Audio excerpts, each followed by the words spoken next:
그러한 하나님 나라의 존재 양식 설명, 이게 창세전 언약이라는 거란 말이에요. 여러분이 보시다시피 창세전에 이미 그리스도 안에서 죄의 문제가 해결됐어요. 해결됐단 말이에요. 과거 완료란 말이에요. 그렇다면 이제 이 역사 속 인생들의 행위와 사고는 그 존재의 존재됨이나 상벌의 아무런 가치를 발휘할 수 없겠죠. 알미니언주의자들이 이야기하는 것처럼 무슨 하나님이 먼저 알았기 때문에 그때 결정을 하셨다, 선택을 하셨다, 이런 예지 예정 이런 걸로 얼버무리지 말란 말이에요. 추측하지 말라니까요.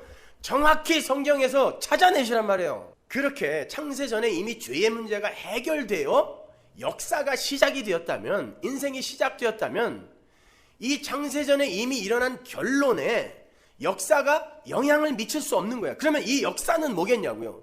창세전에 일어난 이 일을 설명하는 용도란 말입니다. 성도가 거기에서 계시로 그걸 알아듣고 가는 거란 말이에요. 하나님 나라에. 왜 이 역사와 인생이 생기기도 전에 하나님과 하나님의 아들이 그 창세전 언약이라는 걸 체결할 수밖에 없었는가?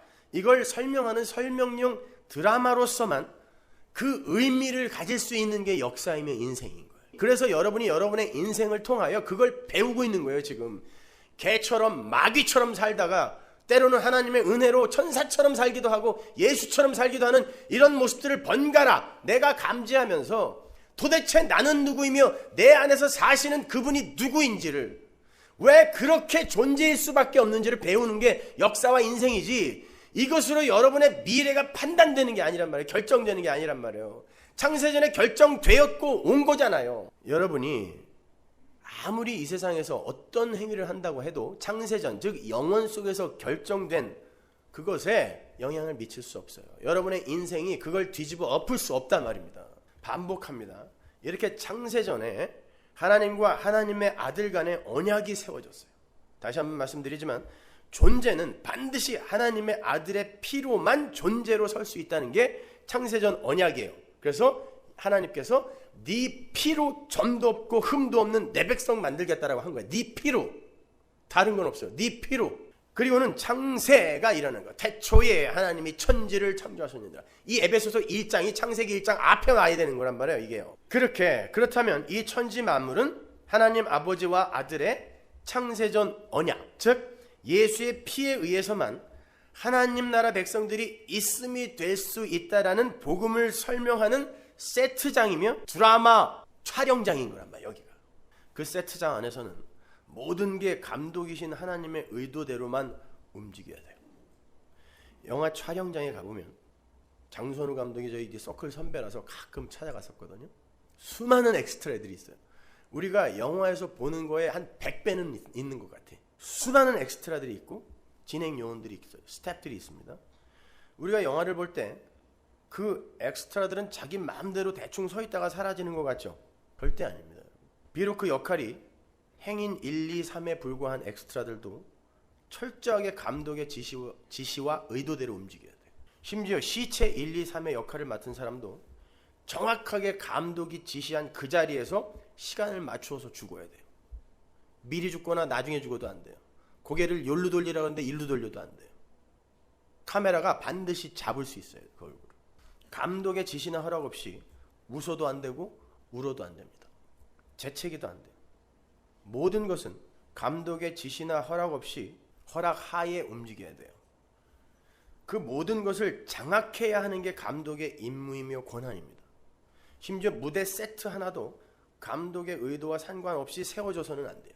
길거리에 돌멩이 하나도 감독의 허락하에 거기에 있어야 돼요.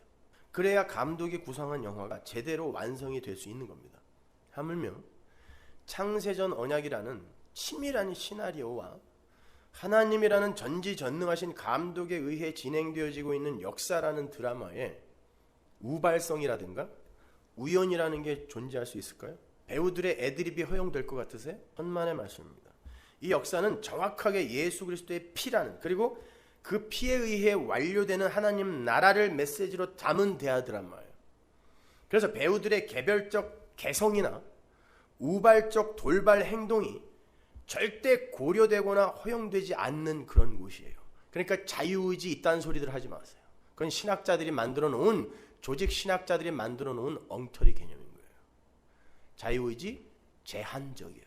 그래서 이 역사는, 역사 자체와 그 역사를 채우는 만물의 죄인됨과 죽었음을 드러내야 하고, 그 죽음과 없음을 덮는 예수 그리스도의 피만이 오롯하게 찬송받는 장이 돼야 되는 거예요.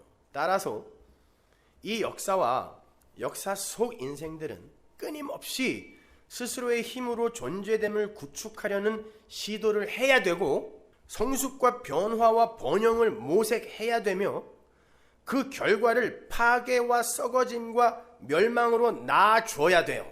그게 이 역사의 역할이요 임무입니다. 반면에 하나님 홀로 세워가시는 묵시의 현실이 교회에게서, 성도에게서 나타나게 돼요. 끊임없이 발전하며 살고자 하는 자들의 추악함과 숨쉴 틈도 없이 죽은 자로 폭로되며 새로운 피조물의 탄생 양식을 몸으로 삶으로 그려내며 살게 되는 아름다운 성도의 삶이 오롯하게 이렇게 대조되는 곳이 바로 이 역사의 현장인 거예요. 예수의 피가 없이 그 어떤 노력과 지혜로도 절대 산자가 될 수 없다. 이것이 바로 이 역사가 증명하고 증언해 내어야 할 대명제인 거예요.